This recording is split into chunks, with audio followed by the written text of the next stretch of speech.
What is going on, guys? Welcome to your second chemistry tutorial, and in this tutorial, since we already covered what matter is, we can begin discussing how matter can change states.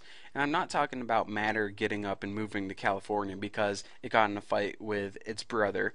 I'm saying that matter can change states between solids, liquids, gases, and there's something called plasma, but we won't worry about that until like the 30th tutorial. So anyways, a solid isn't always stuck as a solid. It can become a liquid or even a gas. So that's why I said solids, whenever they convert to liquids, you guys probably already know this. It's called melting. Easiest example is an ice cube turning into water. Whenever that happens, the process is called melting. My ice cube's melted and someone's unhappy about it. Now my drink's warm. So the temperature that it's different for every substance, but the temperature that a substance can melt or will melt is called the melting point for that substance. So, furthermore, whenever you have a piece of ice and you heat it up, the particles in that piece of ice, let's go ahead and say this is a piece of ice right here.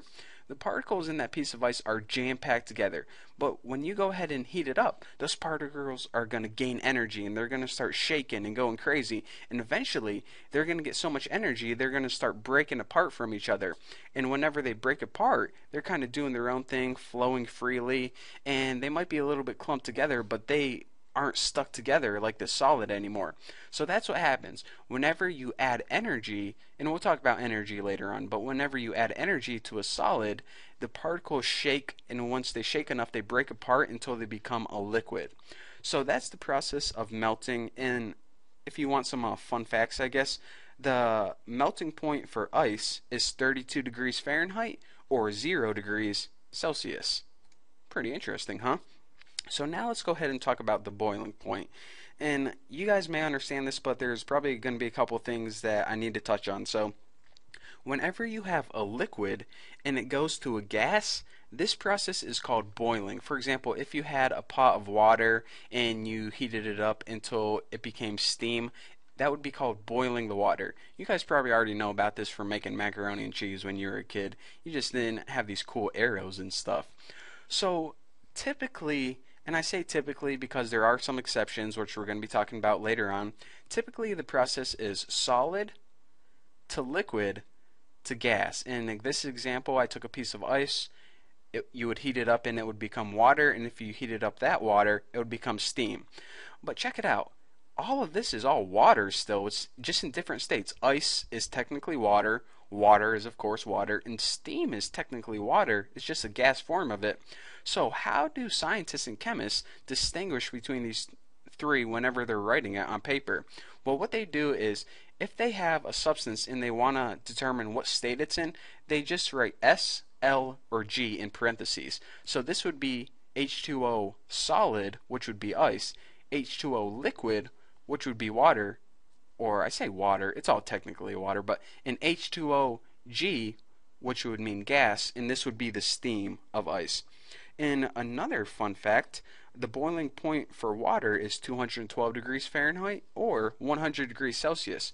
So if we went ahead and looked at whenever you heated up water, see, water is all kind of clumped together, sliding around the particles right now, and you heated it up enough and gave it enough energy, these particles would just go effing crazy. They would be bouncing all over the place, kind of all doing their own random thing. So this is what happens whenever you give energy drinks to kids and also apply energy to water. So remember that. Parenting tips and chemistry lessons all in one for free. thenewboston.com.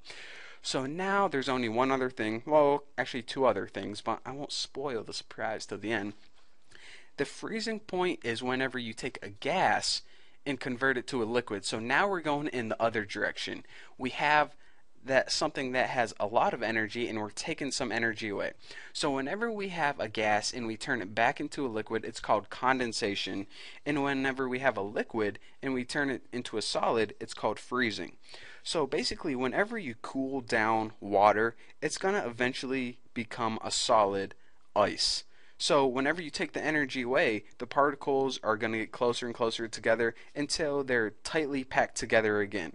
So whenever you apply energy to something, the particles are going to go crazy. Whenever you take energy away, the particles are going to get closer together. Again, we'll talk about energy later on.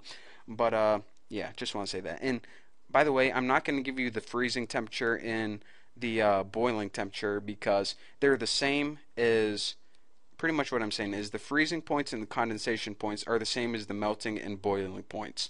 You get what I'm saying? At 100 degrees, all the same stuff happens except in reverse.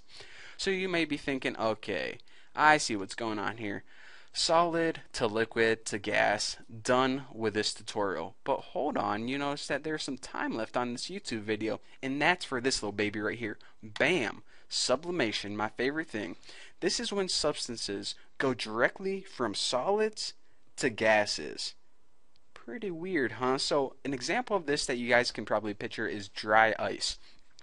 If you ever went to a magic show when you're a little kid, or maybe, recently, I guess, they have this like block of dry ice, and it's like this white block, and it just emits steam from it.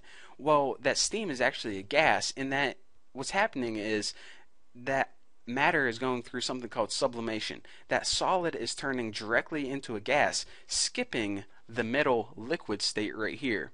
So it pretty much skips this thing right here and converts straight to a gas. Another example of this that you might see more often is if you ever had a house that was really smelly and you bought one of those air fresheners that it was like kind of like a gel, and you opened it a little bit and it smelled, if you opened it more it made your whole room smell. Next time you're like at the grocery store, look for those gels. They don't convert to a liquid before turning into a gas.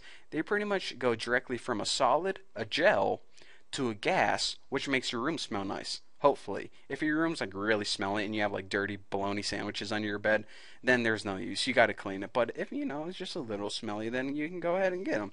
That's what I do. So anyways, nice little fun factoid.